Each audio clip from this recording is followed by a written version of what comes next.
Hey folks, welcome to another episode of Tinnitist TV. Today I'm talking with Chris Vos, the singer-guitarist of LA Trio, the record company, who just released a new album, Play Loud. It's their third studio album, but it's also a disc of many firsts for the band. It's their first produced by Grammy winner Dave Sardy, who's been behind the boards for bands like Oasis, LCD Soundsystem, and Modest Mouse. It's their first to feature collaborations with other songwriters. And most importantly, on this album, they make some big changes to their blues-based sound, incorporating pop, soul, funk, Brit-rock, and more into the mix. A few weeks back, Vos zoomed in from his home in Los Angeles and we talked about their new album, all the changes in their approach, and a whole lot more. Here's how it went. Hello, sir. How you doing, sir? I am good. You are good today? I am. Nice to see you. Same here. We can see and hear each other, which is always a good first start for these things. Yes, the microphone is working. That's good. Perfect. Where are you today? I'm actually at home in Los Angeles today. Oh. Just got back from a show out in Copper Mountain in Colorado, and then this weekend we're going out to Philadelphia and a couple other spots. And then I'll be back home again. How is it now playing in this, this setting, these times? It requires, we're obviously, nothing's obvious anymore. So I'll just say we're trying to be as safe as we can. We're all vaxxed up and we're doing, we mask up as much as we can and respect everybody's individual perspective, but that's the way we look at it and that's the way we're doing it. And because we want to stay healthy and we want to keep ourselves healthy to be able to play shows, and we want to make sure the people that are around us, the crew, everybody has a chance to be that way. So it takes a little more discipline. It's like I love going out after a show and going out on a town and meeting people and saying hello, and like I love that. I absolutely love it. I love meeting people on the street. I love even if there's a line for the show, I always had this thing that I've done where I always kind of just open the front door and I shake the hand of the person that's first in line because they're the first person in line, and it's like there was a time in my career where there wasn't even a person in the venue, much less someone standing to wait before the door opens, so it's a challenge, but I think it's a challenge worth trying to do as right as we can with the information that we have. And so it takes more discipline, and to, if you want to stick to that, which we do. So that's kind of the difference. There's a whole nother element of, you don't want to have, I don't want to drag everybody down. I know this is a rock and roll interview, but it's like, if I get sick or if somebody else gets sick, the show's over, we have to lock her down. So it's like, it also, you have people that are looking forward to these shows. You want to make sure you're there to play them. I've never canceled a concert, I think, in my life, and I don't want to start now. So that's all part of it, Well, it sounds like a good Wisconsin work ethic you've got going on there. Yeah, man. Well, what can I say? Roots run deep. And by the way, I have to compliment you. Behind you, Iggy Pop and Bowie posters, win and win with me. So nice. Thank you. I would have put up one of yours if I had any, but I don't. So it's okay.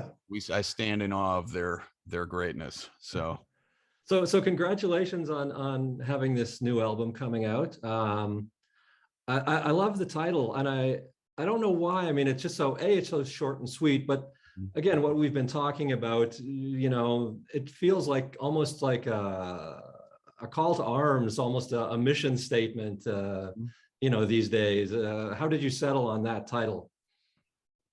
It was so funny how that happened. It was the same way we got the band name, the record company. It was just like, we came up with it, and we came up with it kind of both out of the fact that we were in Los Angeles and we didn't think we'd ever get signed. So we're like, we'll just cut out the middleman and we'll be the record company. Right. But it also was, we had gone through all these band names, and naming your band is really an important deal, and it's like, we were thinking about it. We're like, this is finally a time in history where you could actually name yourself the record company. This is like 10 years ago. So we're like, why don't we just do it? We're going to do it. It's kind of punk rock, the band, so that's what, or the Who, it's just, that's what we were thinking. And so the way we named the album was, I kind of like when we were made the record, we had made the record, it didn't have a title yet. And I was just kind of thinking of what the record sounded like. I was thinking of what we had learned. I was thinking about Dave Sardy, the guy who produced it, and what he's all about and what he brought out of us and helped us curate and grow. And I was looking at, like, I think it was just one of our little bios online. And I just was like, it's like the record company is a band that plays blah, blah, blah, blah, blah. And I just deleted it all. And I wrote the words "play loud" in all capital. And then I looked at it and I was like, I like that. And I sent it to the guys. I'm like, I think I accidentally might have just named our album. And they're like, what is it? And I sent "play loud" in all caps. And they were like, that's the name of the album. The record company Play Loud. And we looked it up, and, there wasn't anything in recent history with that name. So we were like, there it is. Yeah. So third album. Third albums to me, they're always more interesting in a way, because, you make your first album and it's, the best songs you've written, kind of. And for a lot of bands, the second album is kind of a continuation of the first. Right. But the third album is sort of almost, for a lot of bands, starting with a blank slate again. And you've kind of got to either go, we're going to fully commit to a third album along the same line, or we're going to do something different. I mean, were those things you were considering when you were making this album, or did you just kind of go, whatever, we're going to write some new songs and see what happens? No, we had definitely thought we were at the crossroads of the time to expand. Alex, our bass player, and who also led, the producing hat on the first two records. I mean, we're all there, but Alex was the one with the vision of the production. I mean, it's his house, his little computer rig and everything. And he has the ear to mix, so he just knows how to do it. And at least for what we needed.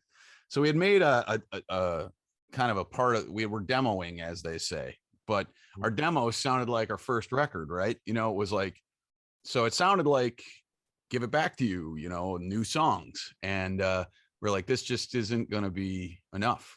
The second record we intentionally made, we knew enough that first record, let's make a uniform thing that makes sense together, works together, best songs we can do, that has a sound that makes sense, that will play from stem to stern. Like Springsteen said, look to your heroes, they leave you the map to how to do it right. And like, we'd look at not comparing our records to this, but these are the things we thought about while we made our records. Was like, we'd look at Let It Bleed, or we'd look at and you'd think about the sounds that are on those records, and or whatever. Stones are always a great example for us. But the point we were at, it was like, second record you make, you expand that sound a little bit. You bring in some other elements, you try some new things.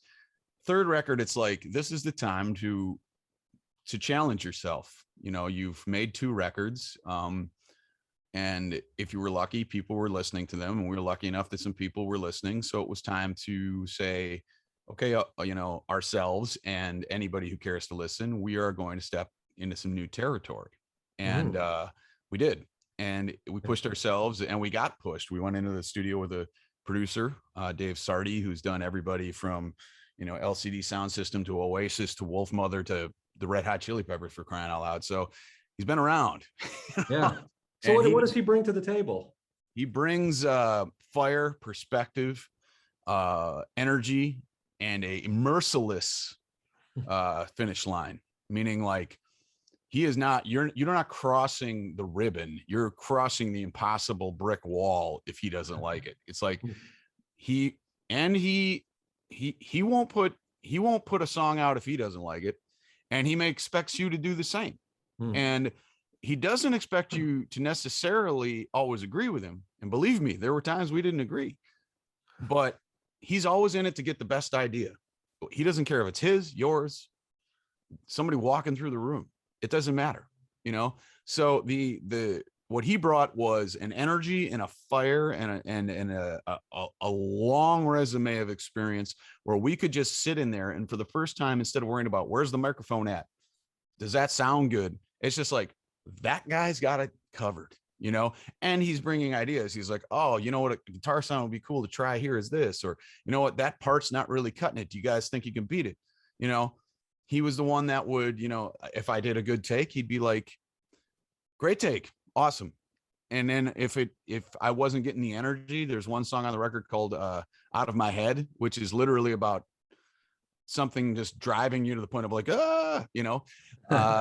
he just kept going, you're not making me believe this. You're not making me believe this. And it was the last day I was cutting vocals.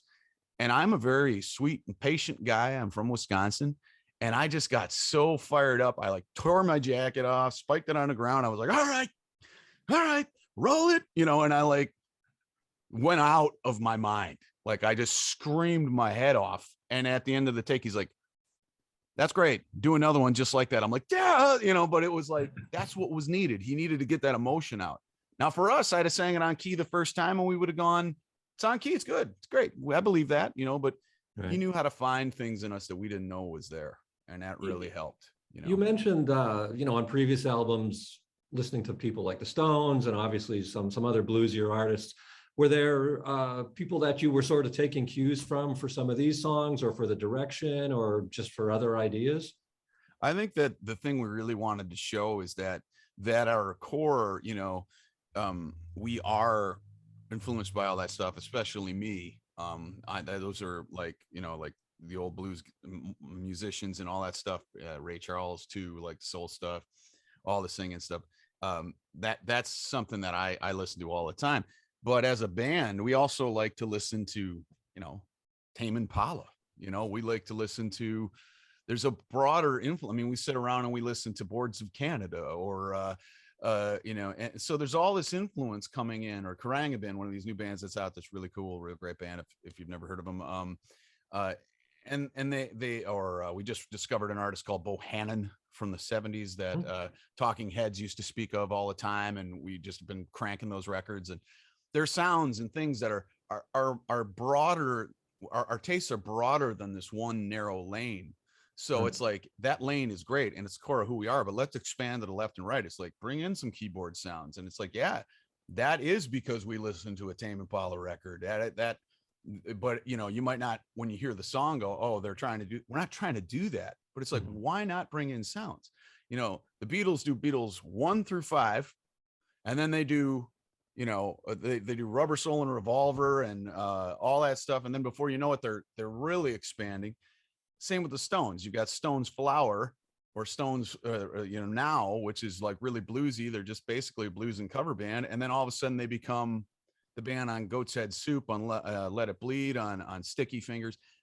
This happens because an artist is using their influence around them in the context of their time. So it's like, I don't want to sit and make a record that sounds like all we do is try to recreate 1965.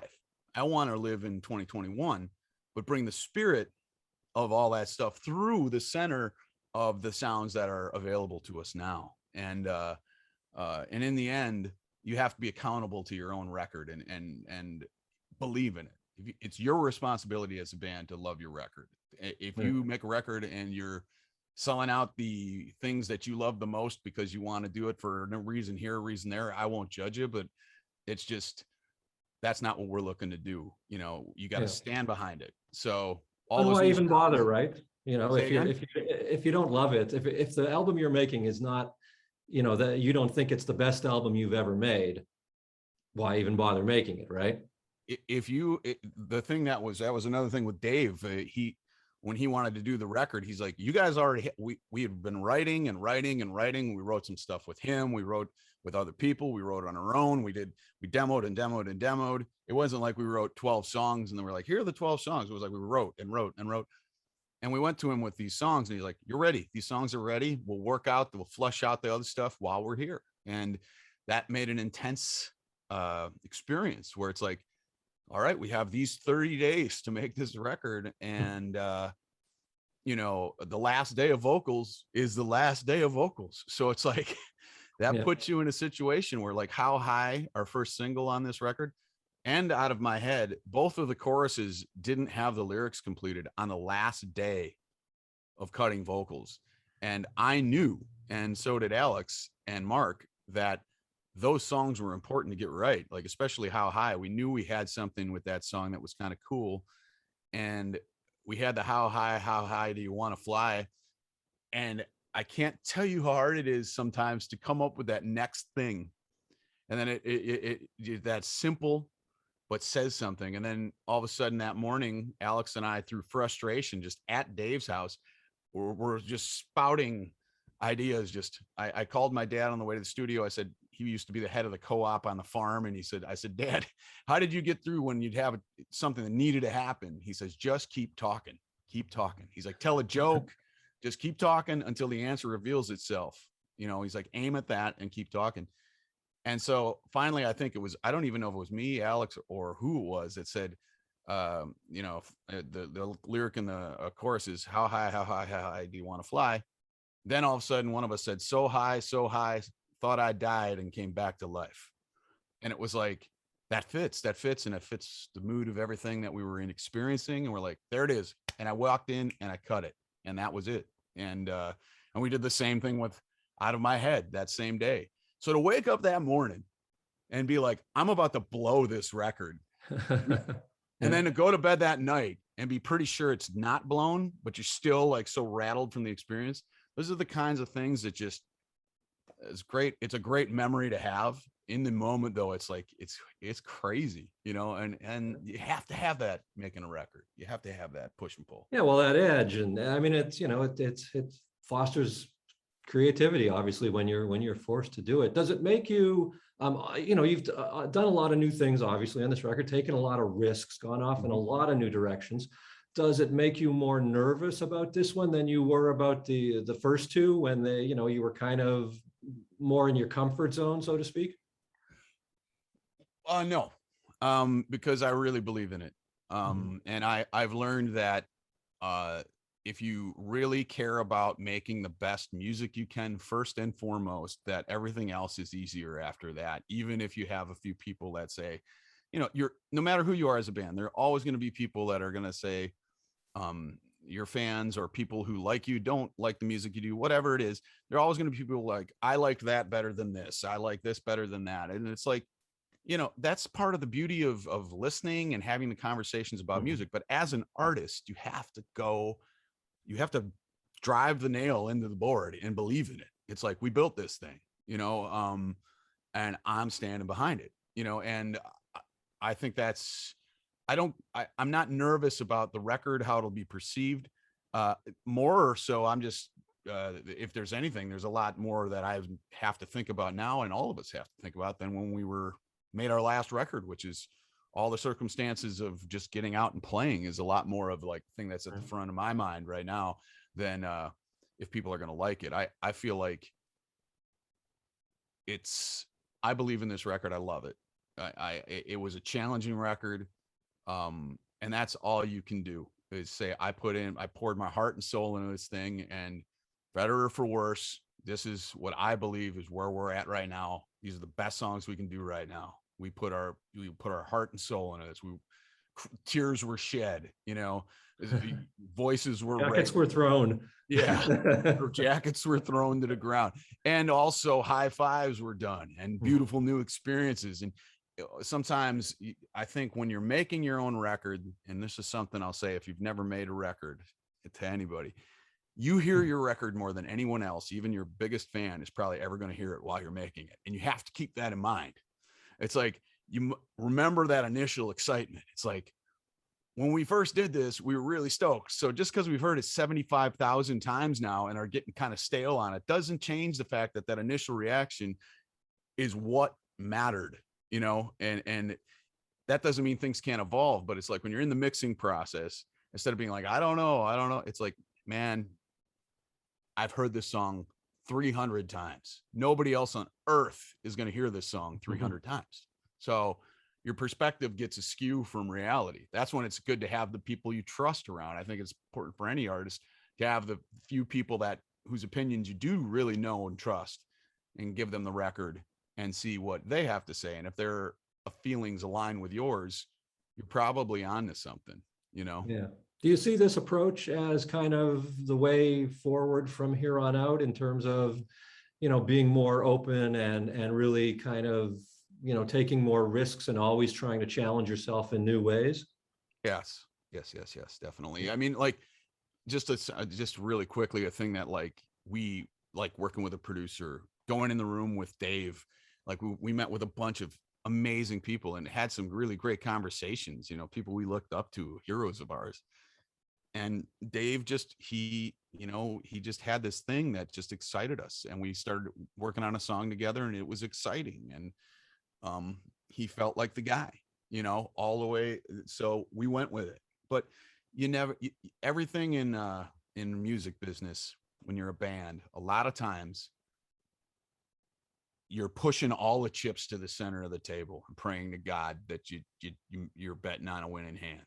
So even if you know everything, you think you know, I mean, even if you think you know every angle, there's always going to be angles that could take you off your feet. And that's just part of the music game, you know. Mm-hmm. And it's why I think a lot of people get hung up on things that take their mind away from that, be it drugs, alcohol, whatever, sailing on boats in the middle of the ocean, whatever it is that people need to do to get away. It's because you're always pushing all those chips in the middle of the table. And it's important to, in those moments, to follow your inspiration and your gut. Like with Dave, it was like that. And with songwriting, it was like that. Songwriting, we did a lot on our own. We did some with Dave. We did some with some other people. And that was really something we would have never done before.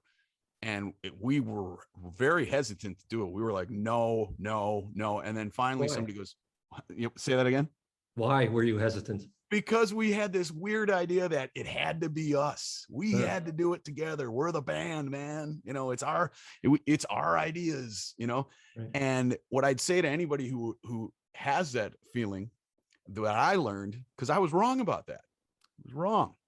And because once I walked away from that, and we had our first meeting with a couple of people, it's like if you have a group of friends that have these really great deep conversations, and then all of a sudden one evening, one of your friends brings a new friend into the conversation. And for that evening, you have one of the more eye-opening, astounding conversations you've had, or it's just like kind of good. So if it's one of those eye-opening, astounding conversations, you probably just wrote a song or have an idea that's really something. If it's just one of those, hey, that was pretty cool, it might not make the cut, but either way, you have grown. And, you know, that's, so yes, stuff like that, I'll do that forever now, if it feels right, you know? Yeah. So sonically, obviously the palette is, you know, much wider on this one than it has been in the past. I presume you've already started playing some of these songs live. How are you incorporating them into the live set, and how are you going to sort of, you know, integrate these songs that have a lot of other elements in your sound in with the older stuff that is more sort of, you know, bare bones and stripped down and muscular? Well, we just put them in there. I just play them as a trio and get on with it. Oh, we play them as a 5-piece now. We brought in a keyboard player, who's an amazing human being, and Wesley Flowers, toured with Butch Walker for a long time. And then we got our buddy Johnny Elkins, and both of these guys they're not like the virtuoso studio aces. They're soulful band people. They've been in bands their whole lives, and they were just guys sitting around going, I'd like to play, I'd like to tour, and we get a reference, same thing. It's like a trusted source says, hey, you should check this guy out. We bring him over, we hang out, we jam, we're like, this is cool. Let's bring something to the sound. So Johnny's there. He's playing a little guitar and bass sometimes, because Alex, our bass player, is a hell of a guitar player, and he's got a completely different influence than me. So his fingers play different than me. So sometimes he'll be playing guitar, and I'm always playing either guitar, lap steel, all the stuff that I've done in the past. And Wesley plays the keys. The idea was, we made the record going, I don't know how we're going to pull this off as a 3-piece. And at some point, the idea just came to us like, let's figure that out later and just make the best thing we can. And then we were like, you know, we've been playing some of these songs for 8-9 years. If you've seen us a couple times and you've seen Off the Ground, which is the first single we had on our first record, it's like, can we present you with something that's a little different? And you might actually go, whoa, I like that. Or maybe you're like, hey, I like the 3-piece better. That's your right as a listener, but I'm excited by it. It's super fun to not have all the melody and guitar parts laying on me. because it allows me to play sparsely. It allows me to goof around with the melody. It allows me to, hear other sounds that inspire me and take a song in a different direction, and all of us. So I love it. So we're touring as a 5-piece now. So Great. and I can't, and I'm so stoked. I'm having the time of my life with these guys. Oh, cool. If I read one of your online bios right, this is like the 10th anniversary of you guys first getting together as a band. Yeah, it's coming in the middle of October. 2011 was when I walked into Alex's house with my little amp, and we recorded that session, and we were listening to it, and we formed the band that day. I have that recording somewhere and the date on it. I believe it's like in the October 20s. It's like the 22nd or 23rd. I have to go back and look. I suppose I should figure that out. But yes, basically in October, we are a 10-year-old group. Are you going to do anything to mark the occasion?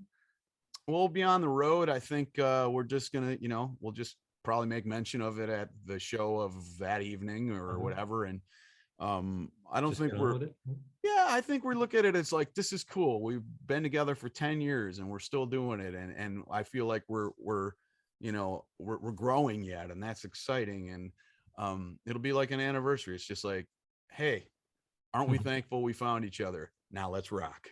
So the agenda stays the same. It's always, let's go play. Let's go play. Have you given thought to the next 10 years?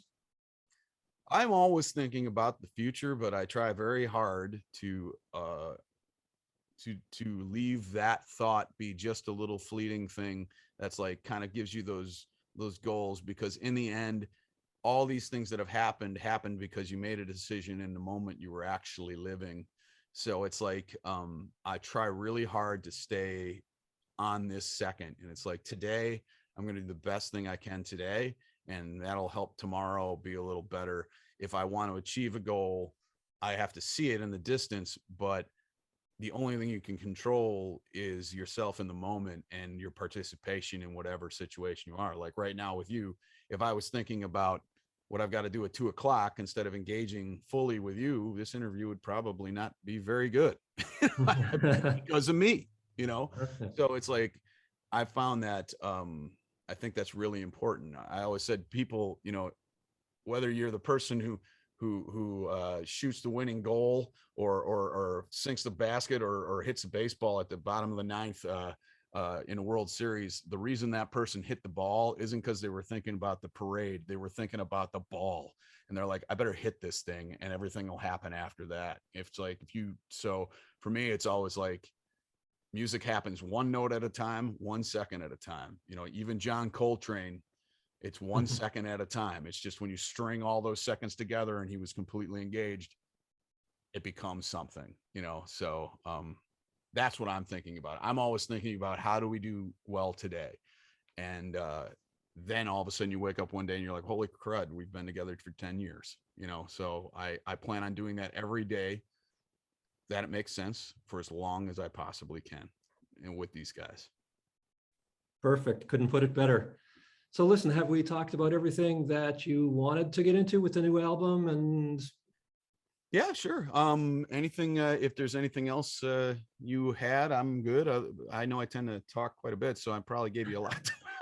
No, you gave me everything. I just want to be sure that I didn't, overlook something completely obvious that you were going to go, but I wanted to tell you about our new single or something, Well, yeah, I mean, our new single is How High, and I'm excited. I'd like to encourage everybody to, I guess one thing I would, what's that? To play it loud. Yeah, play that How High loud. And also, I just wanted to say genuinely thank you to people who give new music 10 seconds of an opportunity. That is what makes this whole machine of music go. I don't care if it's U2 or the garage band down the street. Everybody starts unknown, and it's people giving, the artist's job is to be as listenable as they can be and believe in it. But in the end, it's people giving you 10 seconds of their time in their precious life to say, I'm going to give this new thing an opportunity and see what it feels like. So I want to say thank you to everybody who does that. And if you got 10 seconds, go and listen to How High. And if you dig it, we'll see you hopefully at a show. And if you don't, thanks anyway. It was we did the best we could with those 10 seconds. So you all have a great rest of the year, and stay safe. All right, sir. Well, listen, thanks so much for your time today, and thanks for the music. And you as well. Travel safe and enjoy the road as much as you can. Oh, we will. It's in the end, you can take it all away, but give me the music and if the people can be there, that's all that it's really about in the end, is the music and having the being able to testify with your fellow people in a space. So as long as that's still there, I'm good.